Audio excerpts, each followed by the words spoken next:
चतुर्भुज जगन्नाथ कण्ठशोभितकौस्तभ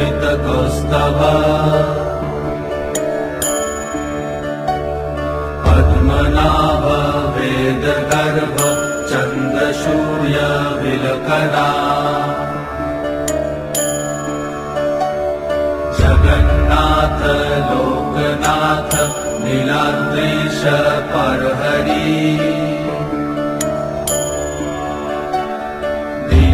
दीनबन्धुर्दया सिन्धु कृपालु जनरक्षका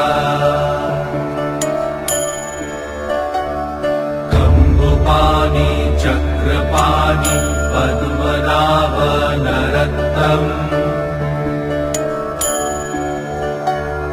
जगन्तं पालको व्यापी सर्वव्यापी सुरेश्वर